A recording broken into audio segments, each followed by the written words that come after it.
Aan Kiltchure appeared to be living the high life at first look. Enjoy a life of independence, serenity, and a loving family that most people may only dream of. Something changed, though, as time went on. Viewers of Alaska, The Last Frontier noticed he was noticeably less energetic, quieter, and absent from the show. What began as subtle indicators gradually became unmistakable. Did years of working in terrible conditions take their toll? Conflicts that occurred off camera that were never broadcast? On the other hand, maybe the pressure to always present oneself in the best possible light finally. Weight become too much? The further you delve, the more it suggests a deeper level. Experiencing emotional strain, burnout, and a gradual disintegration that may have gone unnoticed for quite some time. Eivin Kilcher is a third-generation Kiltchure, having been born on March 6, 1983, and raised on the family's rough farm just outside of, adjacent to Homer, Alaska. There is a profound bond between him and the earth. His story begins here, not just where he lived. Yule and Ruth Kilcher, his grandparents, were the ones who initially cut the homestead out of the Alaskan wilderness in the 1940s. An extraordinary voyage from Switzerland to Alaska, seeking a life of simplicity and independence. The Swiss-born Yule Kilcher was born Julius Jacob Kilcher in 1913. His insatiable curiosity and profound fascination in anthropology began when he was a teenager. He was only 16 years old when he was traveling across Europe and North Africa on the back of a hitchhiker, soaking up knowledge on minimalist living from locals. From Swedish carpenters and Carpathians' mountain inhabitants, he learned skills like log house building that were crucial to his life in Alaska. When he visited Alaska for the first time in 1936, he was utterly smitten with the wild and unruly. He had gone back to make it his permanent home by 1940. He was joined by Ruth Helen Weber a year later. Born and brought up in Pratton, Switzerland, with a background in opera. 3 days after her arrival in Alaska, Ruth wed Yule. Their level of familiarity prior to the wedding and whether or not they were long-standing sweethearts are both open questions. Their full immersion into frontier life is an undeniable fact. Yule was given 160 acres by the government with the conditions that he build a house, grow crops, and live on them. Yule and Ruth relocated to a former fox farm outside of Homer in 1944, where they could enjoy stunning views of Kachemak Bay. Their lives were as difficult as they could be. Living conditions included a one-room cabin, no running water, and no power. In 1952, it finally happened when the homestead was finally wired for electricity. They subsisted for the time being by gathering their own food through hunting, fishing, cattle raising, and gardening. In the beginning, when they were still living on the property, Yule used a 16mm camera to record film and slides. 2 documentaries were based on his work. Between 1947 and 1958, he screened A Pioneer Family in Alaska and The Last Frontier across Europe, giving viewers an insight into the harsh but beautiful life on the Alaskan frontier. A homestead was built for the growing Kilcher family. Otto and Otz are 2 of Yule and Ruth's 8 children, and those names are familiar to anyone who follow the Kilcher family tree. Are going to identify immediately. Otto may not have been the oldest, but his daring and inquisitive nature made him stand out. He had a deep connection to the natural world as a child since he spent so much time in the nearby canyons, forests, and mountains. However, his interest in machines and addressing issues that genuinely distinguished him. It came easily to Aan to have the same imaginative spirit. From the very beginning, learning to be resourceful was a requirement of life on the homestead. That was the only choice. Eivin was enjoying an experience every single day, while other kids were only daydreaming. In the midst of the untamed splendor of Alaska. More than merely landscape, the forest, mountains, and changing seasons formed a pulsating whole. He had them as instructors. Even as a young boy, he helped out around the Kilcher property by hunting, fishing, and constructing. What he knows now about survival, construction, and living in harmony with nature did not come from a textbook. This manner of living has been preserved over the ages. Aan, though, didn't merely get his doggedness from his family. He added his imagination to the mix. His capacity for original thought is truly remarkable. Hand him some discarded wood and metal. Plus, he'll probably come up with a practical solution. It doesn't matter if it's a smokehouse or a DIY boat.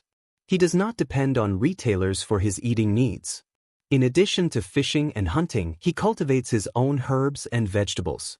In ways that most people can only fathom, he is entirely independent. At the tender age of 8 or 10, he had his first taste of freedom. It was probably a 1983 Subaru DL wagon that his dad gave him the keys to, and provided him with an intensive driving lesson. The lecture was, in a word, unusual.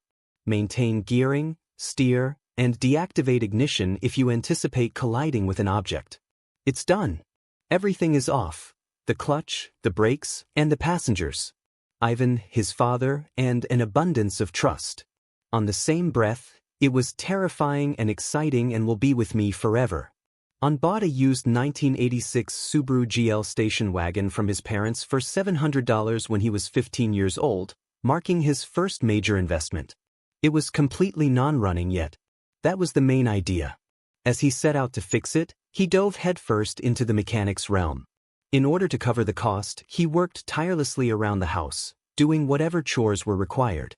Fixing fences, pulling equipment, and even reusing old nails by straightening them up. The task was very physical, requiring boots in the mud. The lifespan of that vintage Subaru was brief. In due time, it was destroyed. What Aan took away from the experience, though, stayed with him forever. During his 20s, rather than going to college, Aan opted for a route that brought him far from Alaska, yet he remained near the harsh realities of life. While winters were spent traveling the world, summers were spent fighting wildfires and earning money in the most dangerous conditions. It was more instructive than anything he could have learned in a classroom, in his opinion. At the age of 22, he and a close buddy embarked on a motorcycle journey across Indonesia, which would go down in history as one of his most unforgettable adventures. They began their journey in Bali and rode for more than 2,000 kilometers east, taking public boats to several islands as they wound their way over coastal roads, steep mountain passes, and seemingly unending wilderness. Everything from the independence to the heat to the landscapes made an impression. In particular, he remembers the 500 kilometers of stunning Sumbawa coastline, which is characterized by meandering roads, shimmering waters, and lofty mountains. Quickness wasn't the issue. Immersing oneself in the experience while wearing nothing except shorts and tees, basking in the tropical sun's rays. Not every moment, though, was picture perfect. A severe accident on Flores Island severely burned his friend's leg. They were so far from civilization and in the middle of the bush that they had to turn around and return to civilization. One night, while traveling through enormous rice paddies in complete darkness, the most terrifying thing happened. They were engulfed in a deluge of rain as lightning crackled all about. At the highest point in the area, they were traveling on a high road that offered great, lightning-fast target. Counting the minutes until they could reach the safety of town, they hid behind a semi-truck, which they used as a makeshift lightning shield. Even though it's terrifying, it's one of the most vivid and cherished memories for Aan. Upon returning to Alaska, as Aan established his life on the property that his grandfather had settled, he kept those teachings close to him. His humble beginnings as the owner of a solitary hut soon blossomed into a sprawling homestead complete with gardens, pastures, and everything else needed to sustain an independent way of life. Plus, he had company. Eva stayed by his side through thick and thin. The tale of Eve and Aan begins in their youth. They were both raised on farms close to the Kilcher house. While her mom lived in another town, Eve's dad lived in Homer, close to Aan's family. Near Gustavo's, in the vicinity of Glacier Bay National Park. Evan and Eve ended up attending the same high school when Eve moved in with her dad full-time. After graduating from college together in 2001, their friendship blossomed into love. Their August 2011 wedding had a rustic, outdoor vibe, perfect for a bound together as a pair by the land. Eve tends to the homestead's productive garden while Aan is out hunting and constructing. Growing season in Alaska is incredibly brief, lasting about 4 months at most. But for Eve, each day is special. With meticulous preparation and unrelenting. With little to no work, She turns even the tiniest areas of dirt into a bounty of fresh vegetables. There she is, canning, preserving, and preparing for the long, hard winter when harvest time comes, doing her best to make sure the family is ready. However, the unexpected. The outer world, poised to burst in and alter everything. There has long been an aura of mystery around Alaska, the biggest and wildest state in the United States.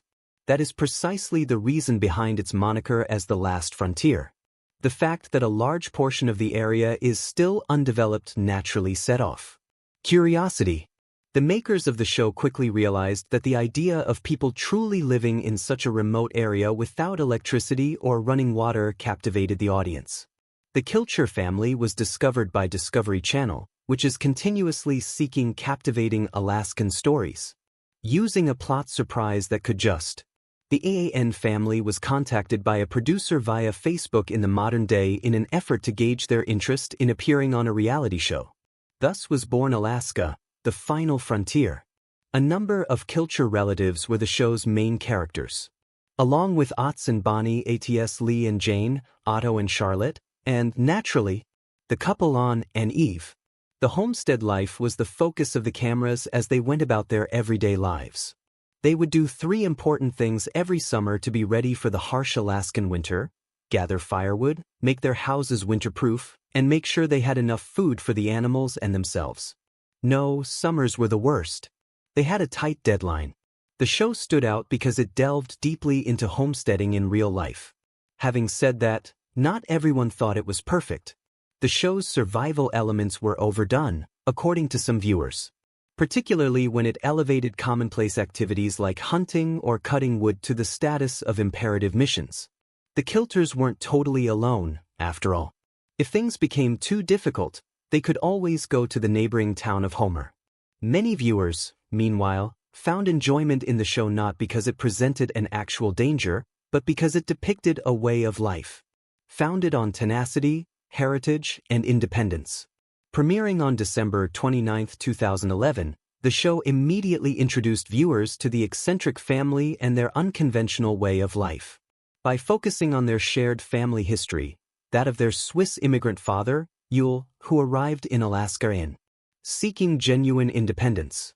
Yule dreamed of a simpler existence, away from the mayhem of modern civilization, where he and his family could subsist solely on the land. That was a major premise in the first several episodes. There were just 3 episodes in the first season, which was named Alaska. Portions, but it left a lasting impact. After the family lost some livestock to bear attacks, their last hunting expedition before winter became even more vital, and it accompanied them on this difficult journey. They were in a mad dash to prepare for winter in episode 2. The hunt for a missing person intensified the tension in the 3rd episode. Herd of cows and calves in the forest blanketed with snow. Discovery revived the program in October 2012 for a complete 15-episode season due to the rising popularity of the show. There was a resounding debut for the 2nd season. Otto and, in their efforts to aid, endured harsh circumstances and food shortages. Help assist another homesteader. The family resumed their milling of wood, hunting, and fishing, particularly for king salmon, as soon as winter passed. Aan became a fan favorite shortly after joining the series from the beginning. He needed a while to become used to being on camera, but he eventually learned to appreciate the platform the show provided him with to teach people about living sustainably and independently. His diverse skill set included carpentry, mechanical, and furniture creation, and he saw the event as a chance to showcase it all. If he could master these skills, he would constantly say, then anybody could. Might be able to as well. Audience reaction demonstrated that the message was getting across. Messages from viewers expressing how the show had sparked a gardening craze or prompted them to construct chicken coops in their backyards were commonplace at the Kilchers. To the family, that kind of response meant everything. To put it simply, that was the essence of Alaska, the last frontier. Motivating people to live more sustainably and restore their connection with nature. The stark contrast between the audience's own lives and the rural setting the Kilchers inhabit is one of the main attractions. The Kilchers reside in a spot where nature dictates the pace and civilization feels like a world away, in contrast to the bustling streets and continual noise that most people traverse. According to Eivin, that's one of the main reasons the show is so relatable. It touches a fundamentally human emotion. Still, the question of how much of the show is actually unscripted is bound to arise, as with every reality show. The show plays up the suspense of rushing to get everything done before winter and the constant fear of running out of supplies. Otto's notorious procrastination has caused some very nerve-wracking situations, such as the time he and Aan became trapped overnight due to an incorrect assessment of the tide. Such scenes not only heighten the tension, but also expose the harsh realities of being off the grid, especially when it causes tension between a parent and son. Returning to a planet seemingly cut off from contemporary conveniences, Season 6 gave fans another look at a different way of life in October 2015. Every day on the Kilcher homestead is a struggle to put food on the table. No indoor plumbing, no fast excursions to the market, just hunting, growing, and gathering. A new endeavor was subsequently sparked by that simple way of living. In 2016, Otzley and Eve published Homestead Kitchen, a cookbook, after receiving an approach from a literary agent. Otzley freely acknowledges that Eve is the true magician in the kitchen, but he still gives her the meat and the wild ingredients. Nearly 80% of the recipes, he claims, are her original ideas, many of which she started from scratch. A cookbook is more than simply a collection of recipes. It provides a glimpse into their lifestyle, along with the several inquiries they had received from admirers of frontier cuisine. With anecdotes and photographs that showcase their ardent devotion to homesteading, this book provided a means for them to convey their world in a more personal and intimate way than the show could. They are not trained chefs, no. I couldn't agree more. A lot of people don't want to use all the cooking utensils after a long day in the sun, so the recipes are straightforward and easy to follow. It is an ideal starting place for newcomers. Even if it may be recognizable to experienced chefs, that is where the allure resides. Because there is more to Homestead Kitchen than meets the eye. This is an Alaskan celebration. To inspire readers to investigate their own ecosystems, Eve purposefully included elements that could be difficult to get elsewhere, and many of the ingredients are native to their area. It's both a recipe book and a call to action to unleash your imagination in nature. The tiny anecdotes interspersed among the recipes are the book's most memorable features. For example, the author's fight to protect poultry from predators and a hilarious butte-related accident. While it's true that sections veer into more poetic realms, such as drawing parallels between picking potatoes and finding treasure in Spain. However, genuine experience and affection for the place underpin even those charming, excessively polished moments. The book does not come off as completely unedited and honest in every section. A number of stories come out as too idealized, but in the end it's an honest effort to capture the thrill, pain, and sometimes mayhem of off-the-grid existence. The focus is on farming, foraging, and cooking with an earthy, genuine spirit rather than on perfecting one's culinary craft. Given that, during a remarkable episode of Alaska, The Last Frontier in 2017, viewers were treated to a closer inspection of the Fair North Rose, a unique yacht designed and built by Aan Kiltchure. Hidden away in Homer, this wasn't your average fishing vessel. A tough 32 it was, measuring 5 feet in length.